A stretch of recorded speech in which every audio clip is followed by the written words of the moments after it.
Hello, welcome to the 5th hour session of course Power Electronics. In today's class, let's start with the switch characteristics of the BJT.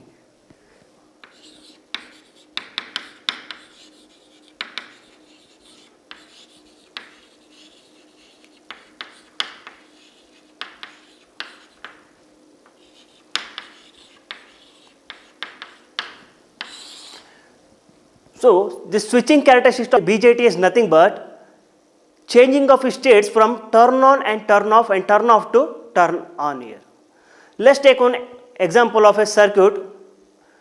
I will take equivalent model of the BJT. When I am considering a equivalent model of BJT, I will consider NPN BJT here. It will be having a 3 terminals, that is base, collector and a emitter terminal. I will mention the terminal. I will be considering it as a base terminal, where across the base terminal there will be current flowing across this. I will be called it as an base current, and directly I will be connecting to the collector terminal. This will be the collector terminal. Across this also there will be a current flowing. So I will be mentioning it as an collector current. In between to base current and a collector current, I will be having a capacitance. I will be mentioning this capacitance as an collector to base capacitance. And across this I should connect a emitter current, where the emitter current is nothing but the total current of this circuit. The total current of this circuit is nothing but emitter current, where it will be the combination of both base current and a collector current. So I will mention this as an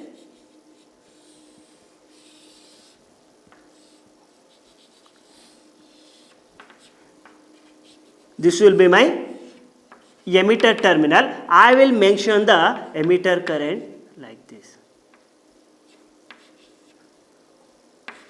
See, I will be showing the flow of current in a direction. Say here the base current is flowing towards the collector current and emitter current, and where your collector current is flowing towards the base current and emitter current, where this emitter current will be flowing at the end of the emitter current.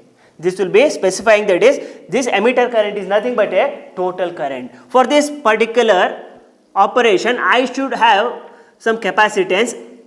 So I will mention the capacitance here, and I have to mention some flow of current. So this resistance value will be mentioned as base to emitter resistance value, and this capacitance will be represented as base to emitter capacitance value, and this flow of current is nothing but beta into base current, and this resistance will be mentioned as resistance of across the collector to emitter junction. So this will be my equivalent model. Equivalent model of NPN transistor of a BJT. So if you consider switching characteristic for the same circuit, I will be writing the switching characteristic, that will be mentioning the flow of voltage and a current here. See, in this case, I will be applying a voltage across the drive here. The drive is nothing but a base drive. So I will be mentioning the input voltage as base voltage. This will be my input voltage. This will be my origin point here. Above this I will be mentioning it as a positive value. Below this will be a negative value here. So while your base voltage will start from negative value, it will not start from a zero value, it should start from a negative value because of the negative voltage, that is reverse voltage condition. It will start from a negative value. Once it reaches the crosses the zero value, it will become positive. That condition will be considered as an VB on, that is base to emitter voltage will be turned on condition, and after some time I will make this voltage to turn off. So this will be my input voltage, what I will be giving across the base drive of my circuit here. So based on this, when you are applying a base voltages, first your base current will be react to your base voltage here. For the input voltage, your base voltage will be reacting here in this case. So how it will be reacting? Your base current will not start from a negative value, it will be start from a zero value. When the voltage will be in a zero value, your base voltage will also be a zero value. When it crosses the zero, that is origin section, and it reaches the peak value, that is voltage, automatically what happens here in this case, your base voltage will turn on. So this will be considered as an IB, that is the base current will be on in this case. So when it will be turned on till that is base to emitter voltage will be in on condition. Once it off, that is when you remove the voltage applying across the base drive here, automatically your base current will also fall. When it is turning on, it will reaches the negative value in this case. So this negative value will be up to some time limit, and it will reaches the zero value here. So the operation of your switching characteristics is nothing but turning on and turning off. It will be calculated based on the collector region here, that is collector saturation current. I will take this as an collector saturation current. This will specify whether your BJT will be turned on or turned off in this case. So I will take the collector current here. It should start from a zero value, where it will be never start from a negative value here. So this will be the starting time. See here, the base current will be depending upon the base voltages here. So the collector current will also be depending upon this base voltage, where indirectly depending upon the base voltage here. And once your base current will be zero, your collector current will also be zero. And once your base current starts increasing based on the base voltages, your collector current will also starts increasing, but it will never respond simultaneously with respect to base current here.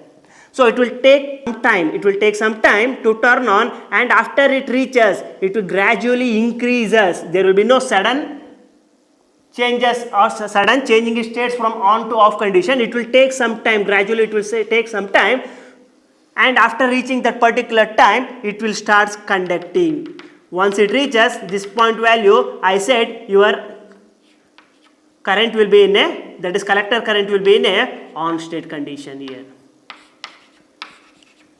And before this particular value, when your base current is totally zero and the base voltage will be in a negative value, your collector current will be in a off condition. That value will be called as an delay time. I will call this as an delay time, and after this delay time, it takes some time.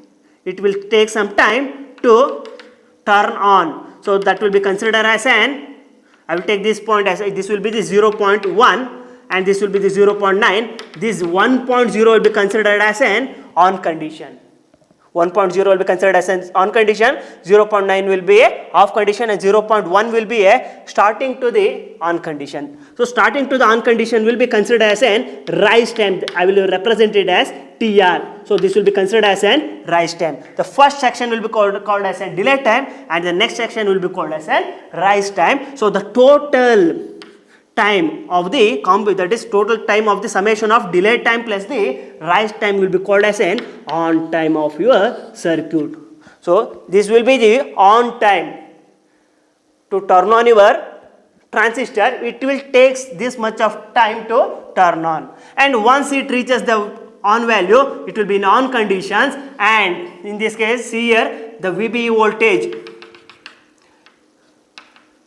changing its states from on condition to off condition. So it will be transiting from positive to negative value. In the same time, the base current will also changing its states from positive to negative value, while your collector current will never fall suddenly. It will take some time.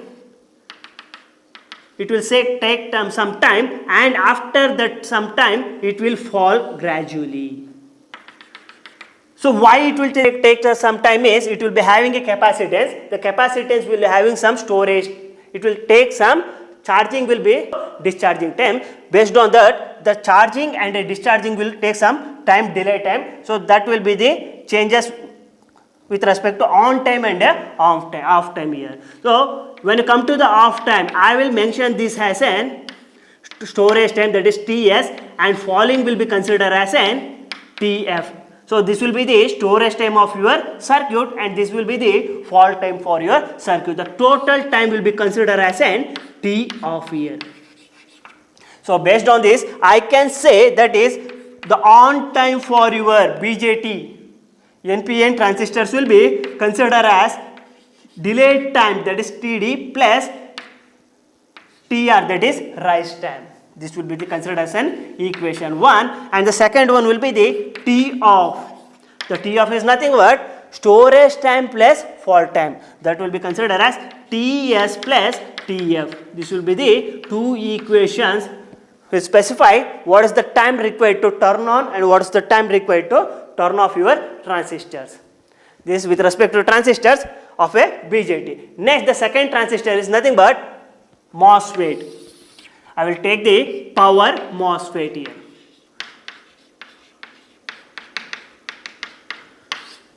So MOSFET will be abbreviated as metal oxide semiconductor field effective transistors, where it will be consisting of three terminals.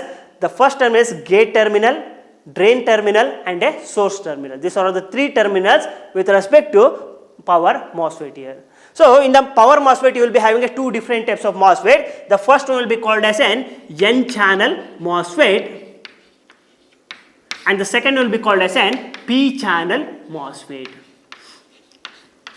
So why we are differentiating N-channel MOSFET and a P-channel MOSFET is nothing but the flow of current from the power MOSFET will specify whether it is an N-channel or a P-channel. If you consider the N-channel, it will be having a gate terminal where the gate terminal will be connected across the two terminal, that will be considered as the upper one will be the drain terminal and the lower one will be the source terminal. But in the case of a N channel, the current flow will be considered as like this.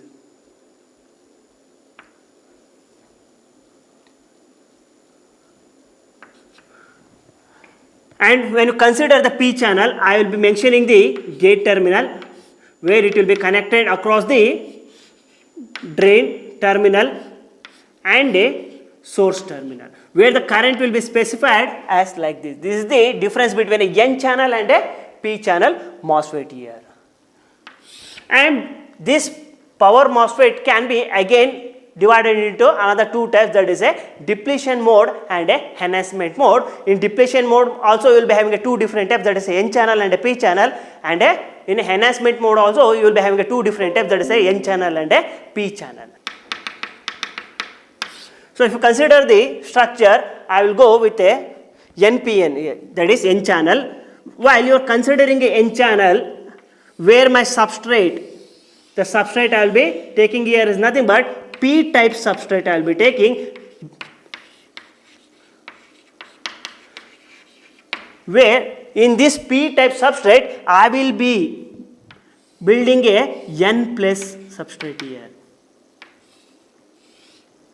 N plus substrate, where this N plus substrate are highly doped, that is nothing but 10 to the power of 19 per centimeter cube. This both N plus are highly doped, where this N plus substrate are connected to the source terminal and another one will be connected to the drain terminal, where the two terminals are source and drain, and the remaining terminal is nothing but gate terminal, where the gate terminal is not directly connected to the P-type substrate here, where it will be insulated with the silicon dioxide material. I will be putting a silicon dioxide material. Above that silicon dioxide material, I will be connecting a metal. So for this metal, the gate terminal will be connected. I will be considered as a metal, and this will be the silicon dioxide SiO2, and this will be the metal.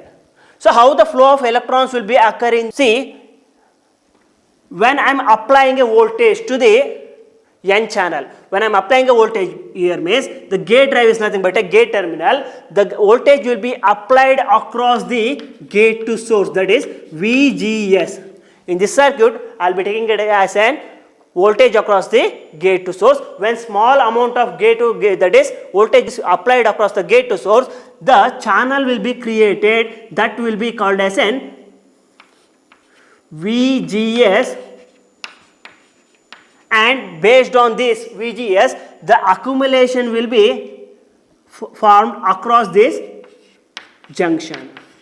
Based on the accumulation, accumulative property, your flow of electrons will be occurred, that will be called as an IDS, that is current will be flow across the drain to source here. This is how the flow of electrons will be occurred in your power MOSFET of a N channel. And the next one will be the VA characteristics. The VA characteristics of our power MOSFET has been already studied.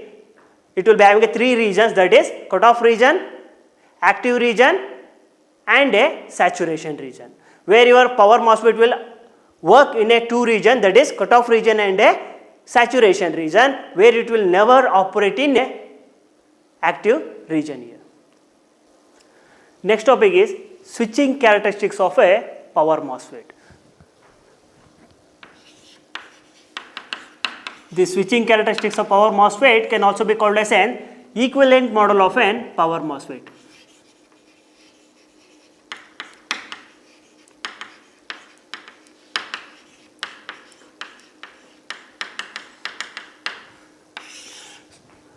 So when you consider the power MOSFET, it will be having a three terminals. I will go with the three terminals, where the input terminal, that is a drive terminal, is nothing but a gate terminal here. I will mention it as an gate terminal, where across this gate terminal, internal capacitance, this can also be called as a parasitic capacitance. A capacitance will be connected. When to the other end, there will be another terminal, that will be called as an drain terminal. This will be my drain terminal, where bottom of this I will be connecting another terminal. The terminal will be called as an source terminal. These are the three terminals, that is gate, drain and source, are the three terminals for a power MOSFET. For this I will be connecting a capacitance. These are all named parasitic capacitance. Across the gate to drain terminal, the capacitance will be called as an drain to, that is gate to drain capacitance, and across the gate to source capacitance will be called as an CGS, that is gate to source capacitance, where I will be connecting another capacitance across this, where this capacitance will be called as an drain to source, and here I will be connecting one resistance value. This will be the RDS, that is resistance across the drain to source, and this will be my, that is inductance GM into VDS, that is gate to source current. This will be the equivalent model.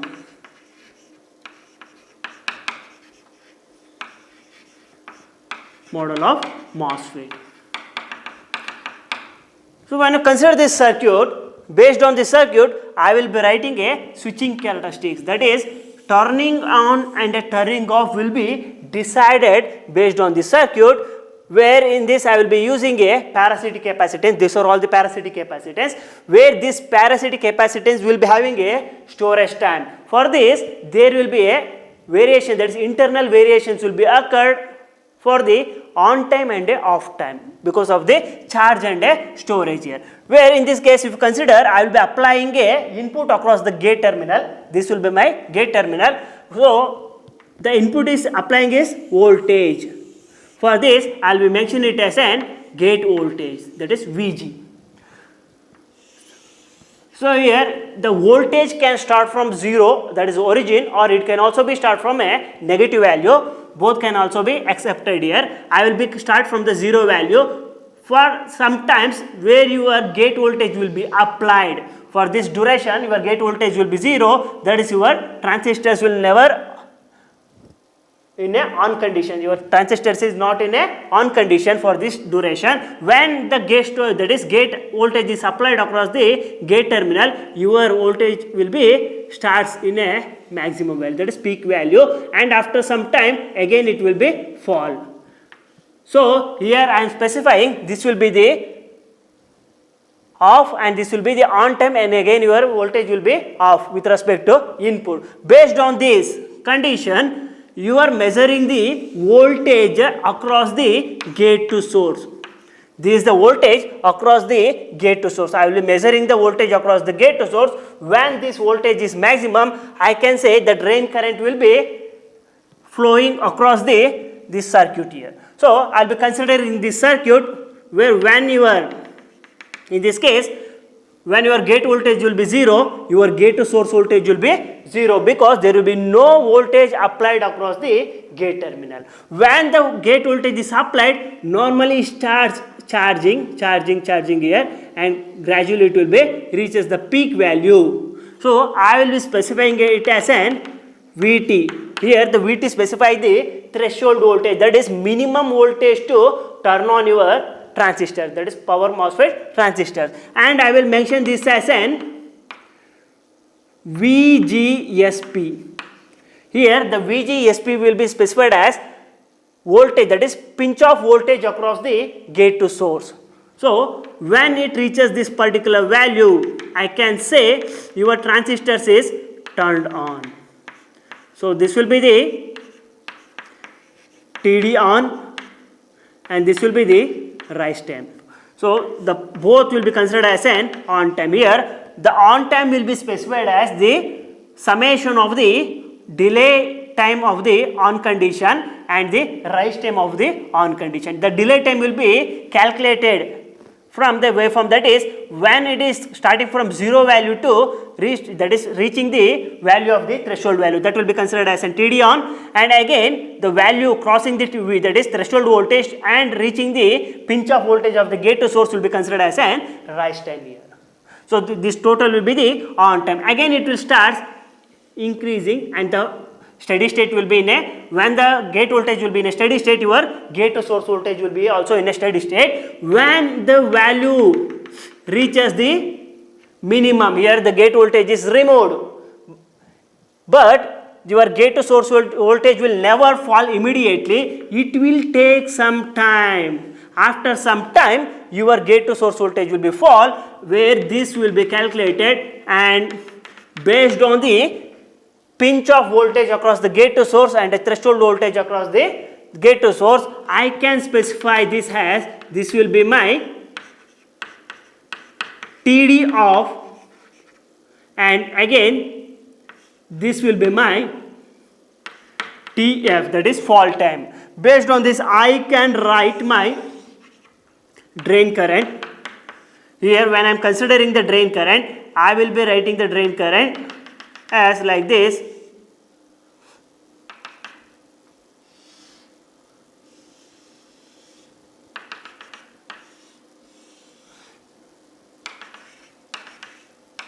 This will be my output of the drain current. See here, this is my off time. See here the drain current. When the threshold voltage will be 0, your drain current will also be 0, and when the value, that is TD on, is increasing, your drain current will be starts to increasing, but it will be not in a conductivity state. When it reaches the rise value, that is rise time, that will be considered as an, your particular, that is drain current will be increasing gradually here or exponentially, and in a steady state condition it will maintain the whatever the, that is gate to source voltage, the drain current will also be maintained here. And again when you consider the, that is in the delay time of the on time, that is off time here, when you considering this, your drain current will starts falling, and when it reaches this, that is 0 value, your drain current will be 0 based on the gate to source. Based on this I can write, that is T on will be equal to TD on, that is on time of the delay, plus TR, that is rise time, and T off will be calculated as TD off plus TF. This will be the on time of the delay plus rise time will be equal to on time of your transistors, and off time of the delay plus fall time of the delay will be calculated, fall time of your transistors will be calculated to the off time of your transistors. And next one will be the third transistors, IGBT.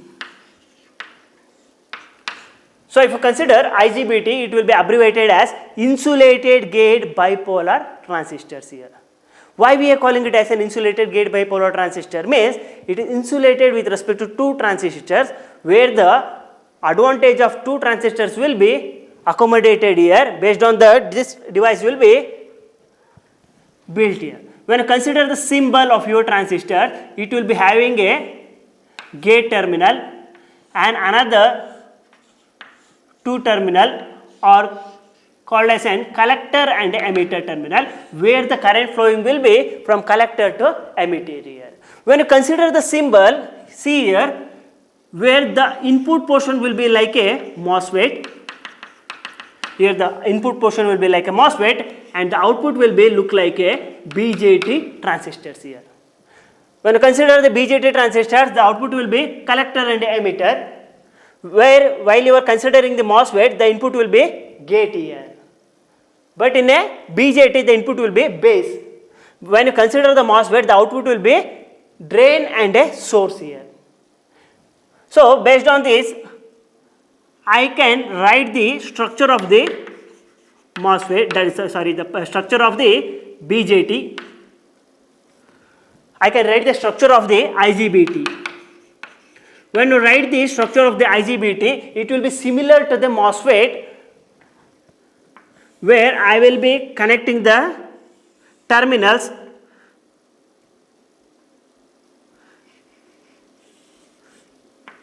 where it will be having a silicon dioxide, and in between I will be connecting a metal here, and again I will be connecting a silicon dioxide, where for this both terminal are connected to the single one, and this will be called as an gate terminal. These both are connected to single one, and that will be called as an gate terminal, and this middle will be connected across the emitter terminal here. And this emitter terminal will also be called as an source terminal. And this gate terminal and the source terminal are internally connected with the N plus substrate, and these are based on the P-type body region. Again, you will be using a that is N plus layer and a N minus drift region here.